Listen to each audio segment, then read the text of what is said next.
Hello guys, this is Antiochos III bringing you a commentary on a 3 versus 3 31k battle. This is the last battle I fought before I left the BH clan. Last battle as a BH member, and in it I am teamed against the Titans and IW Ezrax, and teamed up with the Greek clan with Menace III as Sparta, and Diomedes as Macedon. So before the battle starts, I'm just going to outline my allies' armies here. We've got Greek Diomedes taking Macedon. He is by far one of the best players to take pikes in the game next to Cleo. He's a very senior member in the Greek clan.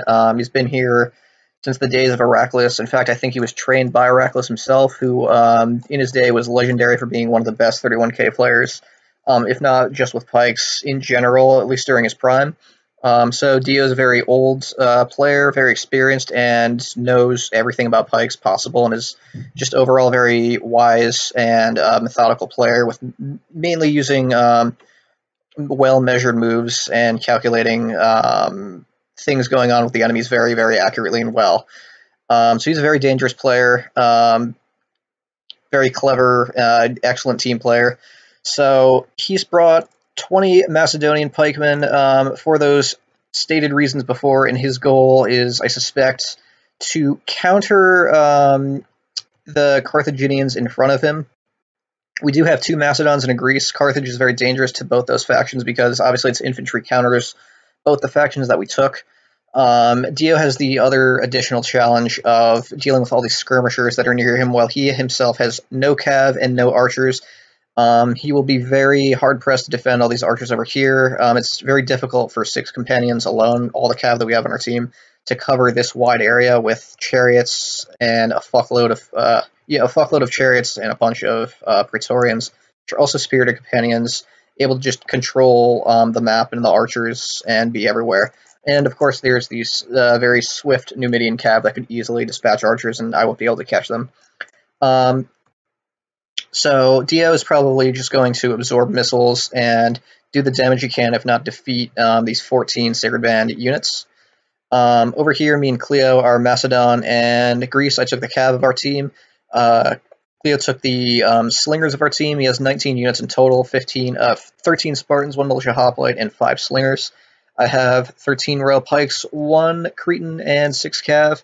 So those are our builds. Right off the bat, Cleo and myself are going to rush Mo. I'm sending in some gold rail pikes only to help Cleo. My goal there is, even though the Spartans do have hit points and he has this militia hoplite Pila shield, Mo is a very good player, probably one of the best, or if not the best player with Rome, and extremely good at 31k. He's almost like a Roman counterpart to the Greeks in terms of his skill in the game. So, and he can use pikes as very well. Also, you can consider him a top pike player. Also. But with Rome, he's very, very vicious and deadly, and he knows many of the ways to kill pikes with Rome. So he's going to know to manually Pila and things like that. So my goal is to sort of just pressure him, maybe take whatever Pila I can. He may have auto Pila turned on, but if not, at least provide support against Cleo's for Cleo's flanks, so that he can commit more Spartans to just attacking, less to, say, prevent against flanking. Even if flanking's not happening, you want reserves there to counteract that. It also allows him to get a position more where he has all these Spartans focused on this general here. So we cover sort of a wider area. I've got these pikes over here able to counter Ezrax's bronze shield pikes, which he's sending over to this side. As you can see, poor Dio, no archer support whatsoever, no cav of his own. He can't really do anything against the fact that he's getting shot by all these slingers and chariot archers in the backs. The best he could do is sort of run around with pikes and try to counter these militia cav that are harassing the slingers, but as I said, with all this cav and archers, they have no problem dealing with the few amount of slingers that are on this side of the map. So Cleo actually did provide 20 units. I did not see his militia cav. He has 20 units. Militia cav is the 20th one. This will be a very useful unit to help sort of even out the archer disadvantage that we have. Archers, especially against Macedon or something, are very dangerous against us. If they flank, they can even kill Greek city-states pretty easily. So Sparky is going to try to run over and help his allies. They don't particularly need help at this juncture. Ezrax might, but he can hold quite a while against rail pikes, even with bronze shields. Rail pikes are not exactly offensive units. They're more defensive. So long pike versus long pike, you just kind of get this awkward standoff that takes forever. Cleo, however, can attack very aggressively, so I'm just defending on my side and supporting Cleo where he needs it. As he just focuses on a massive attack. As you can see, most generals engulfed. It's got 49 men and declining. It's going into the 30s. It's probably going to die. Mo can try to support it as best he can. As you can see with these urbans getting flank positions on these Spartans, but the Spartans do have reserves here, and as you can see, the urbans will get killed by that unit that's facing them. Ezrax with chariots very close by, helping to lower the morale of the Spartans. It's hard to tell if it's actually close enough to do that. But yeah, you see frightened by chariots in some units. And Mo's going in. He has a nice, good sword fighting ability going on against these Spartans. But then again, there's other Spartans facing him, so Mo can still lose this very carefully. What Ezrax needs to do is he needs to get more reserves over to Mo and sort of use his sarissas to try to counteract the Spartans. Even bronze shield pikes can be effective at really reducing the numbers of Spartans. It's very hard for Spartans to fight sarissa units because they do not have very good defense stats. They have just good enough defense stats to really hold off against urbans, and that's because they have a long pike and a very, very high attack, as well as hit points to absorb Pila. I'm sending more royal pikes in to sort of free up Cleo so he can focus more on Mo's pressure that he's putting on him over here. Dio has now finally engaged Sparky. Sparky has decided not to run all the way over here, and one reason being is that he's already winded. Dio running this relatively the same amount is also winded as well, so it's pretty even in terms of the stamina. And now Dio is, I would imagine he knows he's playing pretty selflessly. His goal here isn't necessarily to win. It'd be insane to think you could win, because Sparky's a very good player himself. And all of these archers from Ezrax, all these chariot archers from Ezrax, all these chariots, and, not archers, slingers, but same thing, are all right behind Dio, all able to shoot all of his pikes from behind. Many are getting depleted before he even engages the Sacred Band, and all things being considered, he is doing pretty nice casualties to him. If you remember in the last video, Mars just sort of ran away and he got picked off one by one without doing any damage whatsoever to Cleo. What Dio is doing with Macedon is much wiser, even though he will probably still die, for the purposes of winning the team game, and that's just holding as much best he can, playing to the best of his abilities and doing the damage that he needs to do to eliminate or at least cause casualties toward and stamina loss to the Carthaginians that he's facing. Excuse me. So that if we win, which it looks like we might, Mo's lost a lot of urbans here. His generals miraculously survived. The Carthaginians that will be left over will not be strong enough to defeat what we have left over, or it'll be very close. So there won't be a loss. Right over here, Ezrax and Mo have done a combined attack on the slingers with their cav, but I catch them with my companions. Very, very, very risky move, as I'm sandwiched between two chariots and I'm charging Praetorians, but I got the charge in, they didn't. The only thing I got a charge in was these chariots, but they're blobbed up on companions pretty densely. And there are two royal pikes right here. Well, as soon as they put their pikes down, these Praetorians and those chariots will start to rout. They don't really stand a chance against even other companions. They're pretty densely packed. I got the better charge in, and there's pikes. So they're going to lose all the cav there that I charged and sent pikes toward. Meanwhile, over on the right, Mo has lost his general. He's lost most of his urbans. It's just down to Ezrax to hold this off, which he probably won't be able to do given he's pinned down by Macedon and he's very spread out. He can't really box very conveniently without taking a lot of losses. Over here, Dio is still holding out against the Carthaginians. He's absorbed probably a ton of ammo off of the slingers and the chariot archers, so that'll do a lot to help us to really prevent us from taking a lot of casualties as we continue to wipe out Mohammed and then work on Ezrax after that. So Mohammed and Ezrax and Sparky all see this as they're very good players and would know that. So what they want to do is just wipe out Dio as fast as he can. They know that Ezrax isn't going to last a long time because Mohammed's been just sort of neutralized as an infantry force. So they're going to just wipe him out very fast so that Sparky can rest and then focus as much manpower as he can that he has left over on what's left of us.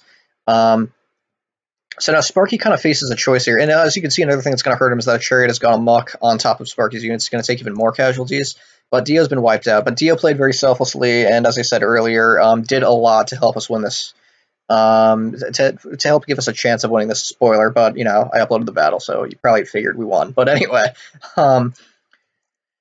so, you know, yeah, we see a lot of Sacred Band. They're all tired. They've got very little men left. And Sparky kind of faces a choice here. Does he stay back and rest, or does he try to save Ezrax? And in my opinion, I think he should just stay back and rest, because you can see by the time he gets there, Ezrax will just have routed. There, it's obviously he's going to lose. He's just lost his general there. We've got Royal Pikes and Spartans bearing down on him from all flanks.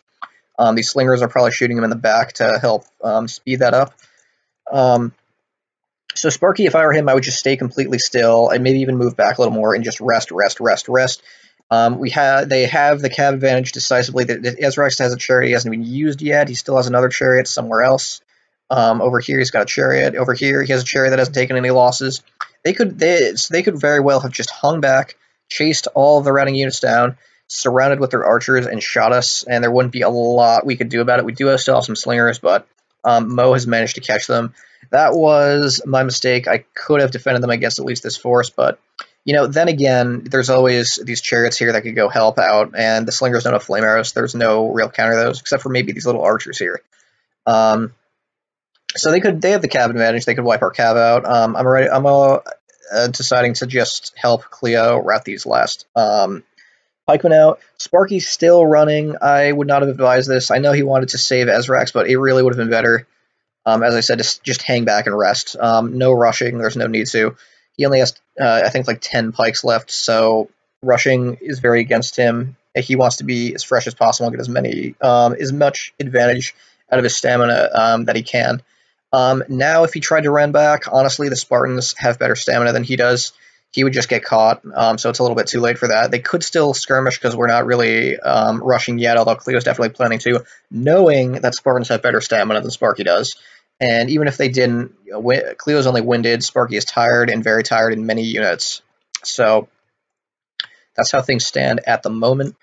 We still have chariot archers from both factions, Rome and Pontus, able to shoot at us pretty much at will.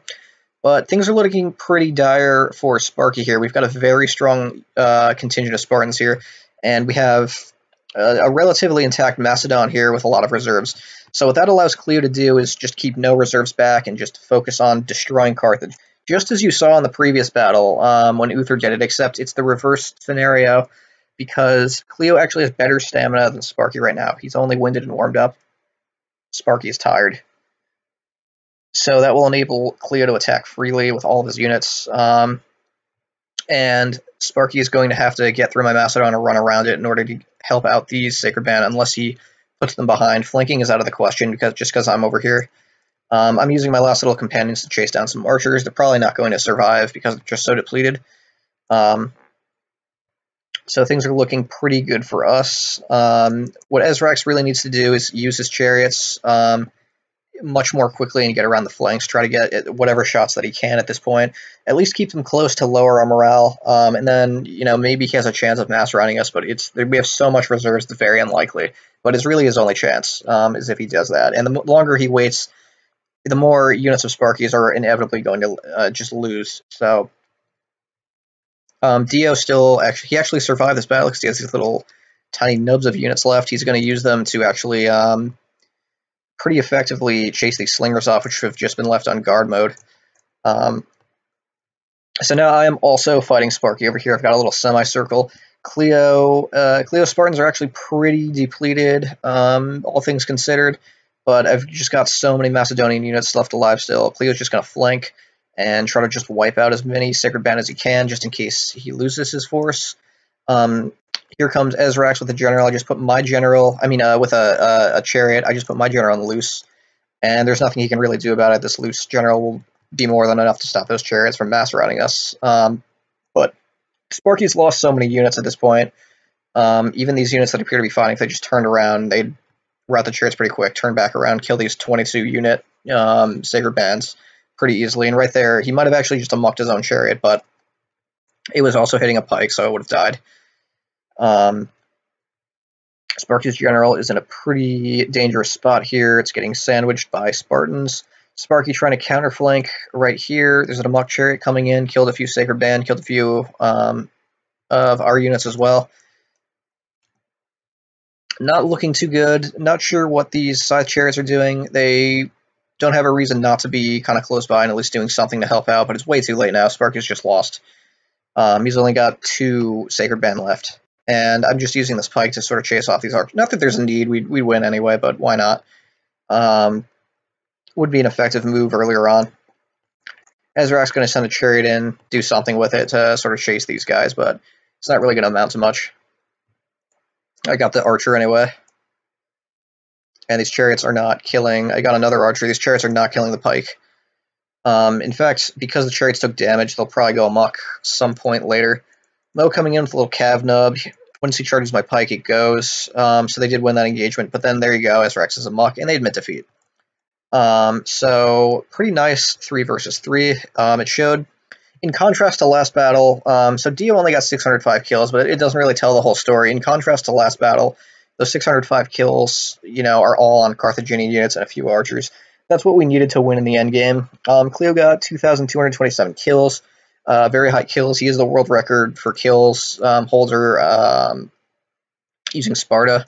So no surprise there. He faced Rome and then killed Pontus and then killed Carthage as well. Could have been another 3,000 kills one if I didn't participate as much. But Sparky also got 2,182 kills because he killed 20 royal pikes. I mean, come on, that's a given if he wins against that army, especially with the slingers and everything he was using. So, what Dio did differently that was better is that he didn't just run away to the red line when Macedon pushed him because Macedon has the advantage. Because Carthage has the advantage. He stood his ground, faced Carthage, he even chased him to engage him, actually, the reverse of what Macedon did in the last battle. And he did the damage that he could, and he faced way worse than what Macedon in the last battle faced. He was facing not only Carthage, he was facing slingers flanking him, and he was facing chariot archers, scythe chariots, Ezrax's archers behind him. Mo was using cav to chase archers a bunch on Dio's side, and he even helped Ezrax charge Dio at the end there. So Dio faced much worse, very long odds, and he didn't get a lot of kills, but they were very useful kills to our side. And he also made Sparky sufficiently tired to lose to those Spartans that Cleo had at the end. So really well played to everybody here. This was a good game with all good players participating. And I'll see you next time.